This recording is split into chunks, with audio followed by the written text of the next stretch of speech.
இப்போ கடைசி 2 வீடியோக்களில் நம்ம ஜஸ்டிஸ் பார்ட்டி நீதி கட்சியை பற்றி பார்த்தோம். இதே வீடியோவில் நம்ம அந்த நீதி கட்சியுடைய தொடர்ச்சியான அதோடைய சாதனைகள் நிறைய வாட்டி கொஷினில் வந்திருக்கக்கூடிய அவங்களுடைய சாதனைகள் பற்றி பார்க்கலாம்.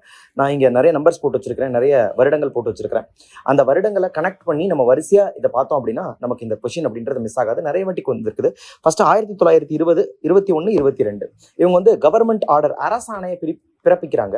அந்த அரசு ஆணைகள்ல என்ன இருக்குது அப்படின்னு பாத்தீங்கன்னா, கம்யூனல் ரெப்ரசன்டேஷன், வகுப்புவாத பிரதிநிதித்துவம் எல்லா வகுப்பினருக்கும் கிடைக்கணும். அப்போது வந்து மெட்ராஸ் மாகாணத்துல வந்து பிராமணர்கள் ஆதிக்கம் செலுத்திக்கிட்டு இருந்த அந்த சூழ்நிலையில இவங்க ஆட்சிக்கு வந்த உடனே இவங்க கொண்டு வரதான் இந்த கம்யூனல் ரெப்ரசன்டேஷன் அப்படின்றது. ஸோ அதை நீங்க முதல்ல பார்த்தணும், கம்யூனல் ரெப்ரசன்டேஷன், வகுப்புவாத பிரதிநிதித்துவம் அப்படின்றது 1921 அது 1926 அப்படின்னு 2 போட்டிருக்கிறேன்.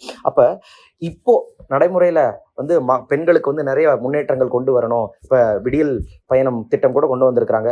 இதை வந்து அந்த காலத்திலேயே பெண்களுக்கான ஒரு சுதந்திரம் வேணும் அப்படின்றதுக்காக முதல் முறையா வாக்குரிமை பெண்களுக்கு இப்போ தேர்தலும் வரப்போது, வாக்குரிமை voting ரைட்ஸ் ஃபார் விமென் முதல்ல 1921ஆம் ஆண்டு தான் கொடுக்கப்படுது.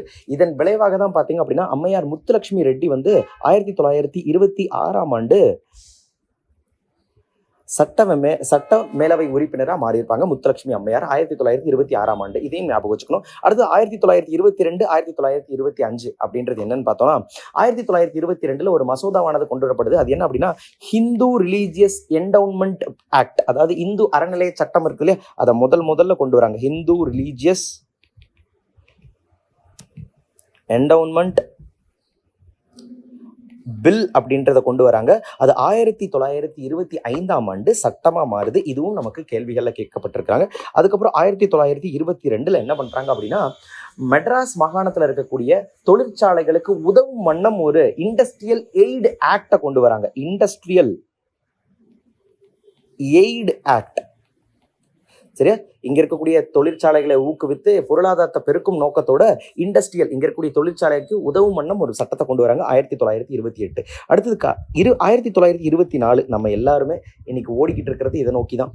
1924 ஸ்டாஃப் செலக்ஷன் கமிஷன் இந்தியாவிலேயே முதல்ல உருவாக்கப்பட்டது. இந்த ஸ்டாஃப் செலக்ஷன் கமிஷன் அப்படின்றது நீதி கட்சியின் ஆட்சிக்கு கீழே தான். அதுதான் 1929 என்னவா மாறுது அப்படின்னா, ஸ்டேட் பிஎஸ்சி பப்ளிக் சர்வீஸ் கமிஷனா மாற ஆரம்பிக்குது. இன்னைக்கு நம்ம டிஎன்பிஎஸ்சின்னு சொல்ற முடியாது, தமிழ்நாடு பப்ளிக் சர்வீஸ் கமிஷன். அதுக்கு அடித்தளம் இட்டது அப்படின்றது ஜஸ்டிஸ் பார்ட்டி தான். 1924 நமக்கு வந்து ஸ்டாஃப் செலக்ஷன் கமிஷனா இருக்குது. 1929 அது பொது பணியாளர் தேர்வானமே மாற்றப்படுது. ஸோ இது தொடர்பாக இருக்கக்கூடிய கேள்விகளை ஒன்று கொடுக்குறேன், உங்களால் பதில் சொல்ல முடியுதா பாருங்க. நன்றி, வணக்கம்.